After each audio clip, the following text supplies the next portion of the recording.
It is 11:42 a.m. on a Tuesday. You are scrolling through your phone, ignoring work, thinking about lunch. Then the internet cuts out, not just slow dead. You look up, the lights flicker and die, outside traffic lights go black, a chorus of car horns starts rising from the street. Then the sirens start, not the police sirens you're used to, but the low droning moan of the civil defense network that hasn't been tested in 30 years. You feel a vibration in your chest. Before you hear the sound, the sun seems to rise for a second time today, but this time it's in the north and it is bright enough to bleach the color out of the world. Welcome to the first 24 hours of World War III. Most people watching this video are already dead. They just don't know it yet. They died the second they ran to the window to see what the bright light was. If you are still standing, congratulations. You have exactly 15 minutes to secure your survival before the sky starts raining radioactive sand. We are not talking about prepping for the long haul yet. We are talking about surviving the single deadliest day in human history using physics timing and a healthy distrust of your own instincts. Let's look at the math of the first 3 seconds. When the device detonates, the flash travels at the speed of light. The blast wave travels at the speed of sound. This gap is the only reason you are alive right now. If you see the flash and immediately dive behind a solid concrete wall, open your mouth to equalize the pressure so your eardrums don't explode, and cover your head. You might survive the pressure wave. That is currently turning the windows of your office building into a wall of supersonic glass shotguns. Most people don't do this. Most people stand up, walk to the glass, and say, "What was that?" 5 seconds later, the shockwave hits, and they are shredded by their own architecture. Don't be most people. Once the ground stops shaking, you have entered the fallout gap. This is the 15 to 20-minute window between the explosion and the moment the radioactive debris sucked up into the stratosphere starts falling back down. This is the most dangerous race you will ever run.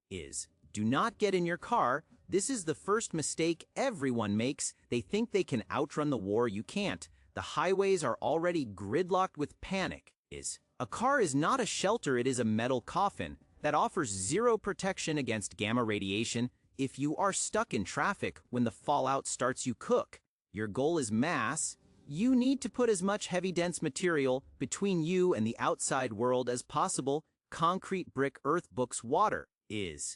If you are in a house, get to the center of the basement. If you don't have a basement, get to the center of the building. Stay away from the roof and the walls.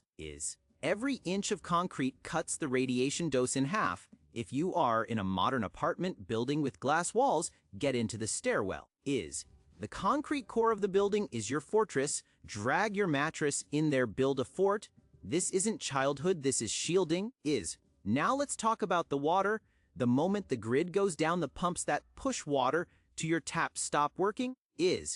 Gravity will give you a little bit of pressure for maybe an hour, but after that the pipes are dry. You have a very short window to fill every container you own.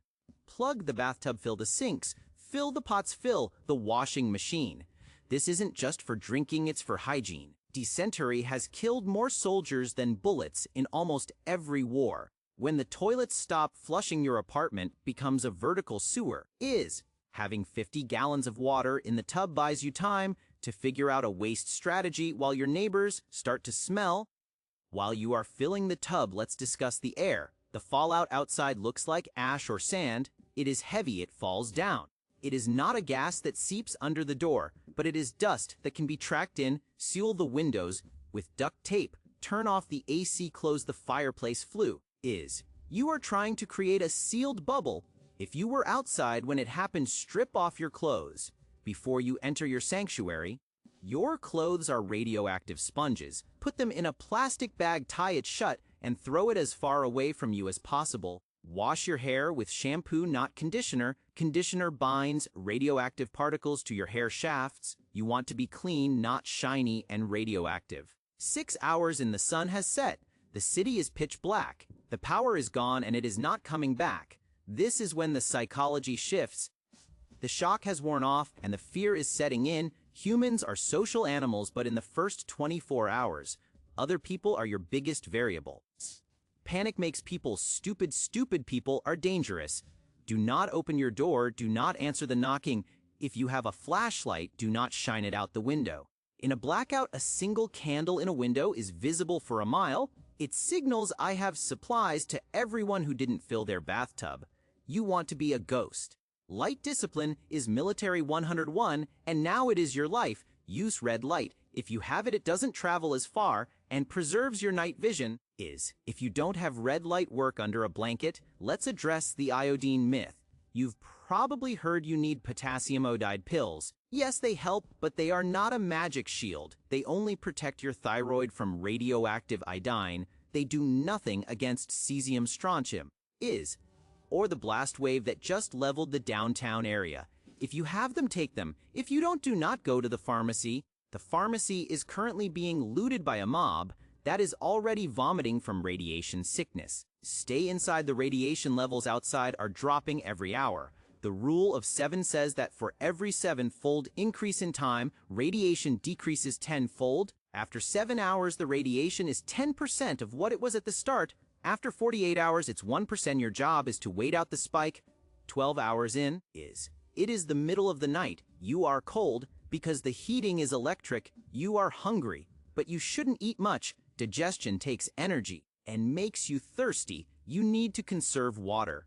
This is the hardest part, the waiting. You have no information. The internet is gone. The radio is static. You don't know if this was one city or the whole world. Your mind will start to invent scenarios. This is where you crack. You need a job. Inventory your food. Calculate your calories. Sharpen a stick. Do something repetitive to keep the monkey brain from screaming. Most people die in these first 24 hours.